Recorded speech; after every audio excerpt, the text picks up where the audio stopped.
So,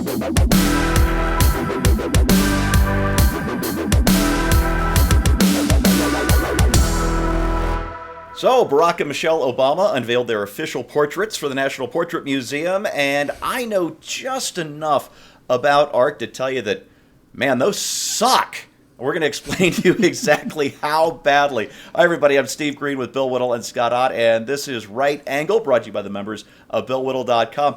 And on Monday, these portraits were revealed to a public that did, well, they did one of two things. You can guess who did what. The Washington Post was fawning over these things, even though technically and artistically they have serious problems and are just so eminently mockable that, well, we're going to mock, because that's what the rest of the blogosphere and the Twitter sphere and Facebook did yesterday. We've got some of these things up here for you. We've got Chris Christie on the bed of leaves there. We've got the animated Homer Simpson gif, which I think was just inevitable, really, and just so many of these. And let's put up, hey, Bill, here's the one I want to show you. This is an actual portrait of North Korean dictator Kim Jong-un, who is famous for having his rivals executed via a 4-barrel anti-aircraft gun, which you could mistake this for the portrait of Barack Obama, former president of the United States, now hanging in the National Portrait Gallery. How did this seem like a good idea to anybody? Well, didn't it seem to be a good idea because this portrait essentially encapsulates the entire basic fundamental lie of Barack Obama and his entire presidency, namely, America has finally reached a point where we can have a black president without it being a second thought. It's just, he's just another president. That was how it was sold to us. Yep. And then the second he became president, and before that too, nothing but the difference, right? A lot of the other presidents don't look like me, and if you saw my name on a coin or whatever the hell he said. So now we have to have a portrait whose fundamental quality is not excellence or even insight. It's just difference. It's just appalling. I mean, it's almost like a Where's Waldo picture where the only person in it is Waldo, and it has that quality, and the Michelle portrait looks like Pam Grier, looks like it looks nothing like Michelle. It doesn't look like Michelle Obama. Yeah. I have to tell you, honestly, when you saw the two of them on stage with these two things, it looked to me like this was like the very best junior high school art in the country. That's the impression you get looking at this. Like, these of all the students in the nation, 15 and under, these were the two best pictures, and they're superb. All I have to say about the Obama picture is that I hope, and I get a strong sense that despite the fact that all the background foliage is supposed to be very, very, what's the word? Oh, come on. Well, it's supposed to evoke, according to the artist, the foliage is supposed to evoke his backgrounds in Chicago and Hawaii and Kenya.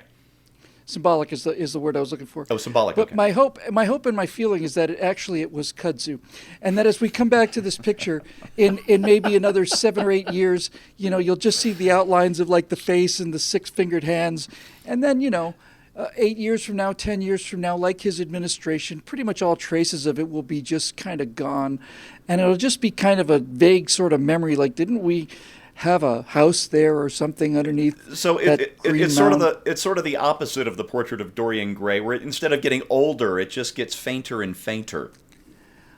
Actually, that would be cooler than what I'm talking about.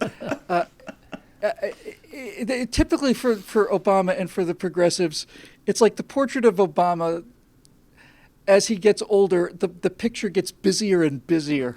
It's so cluttered visually and just so nasty.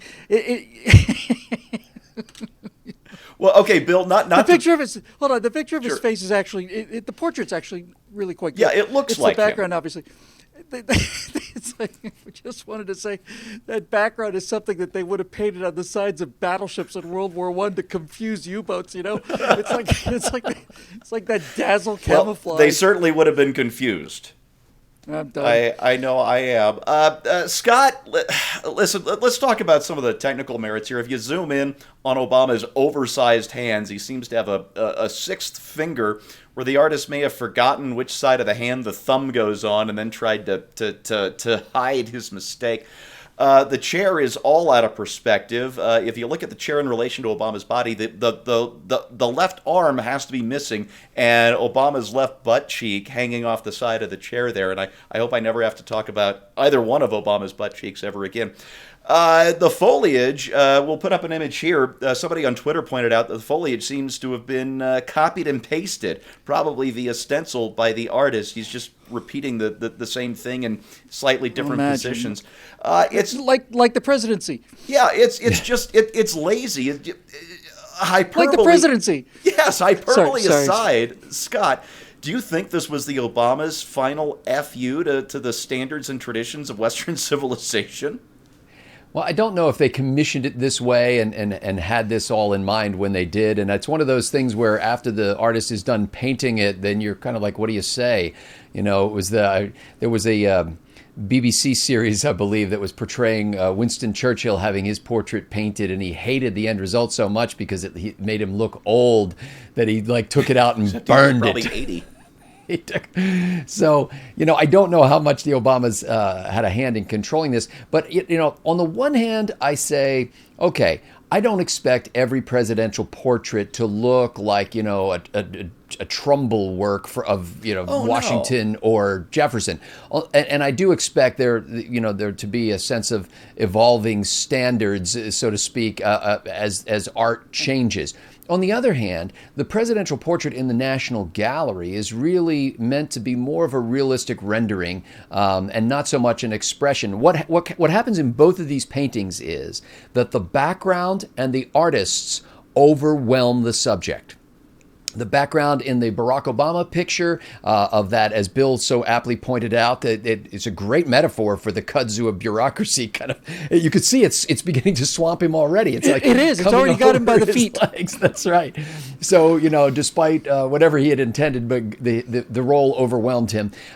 So he isn't the main character in the painting. It's the background that's the main character. In the Michelle Obama piece, it's even more overt. The dress, this gigantic dress in brilliant colors, and the background in that Williamsburg or Robin's Egg blue background is actually the focal point, and they've grayed out her face.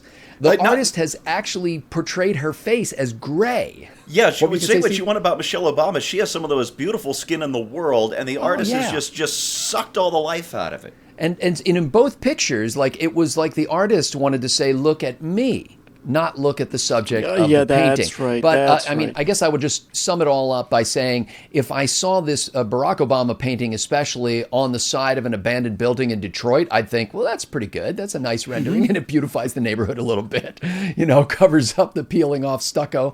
But to see it in the National Gallery, all I can say is, it was probably brought to you in part by a grant from the National Endowment for the Arts.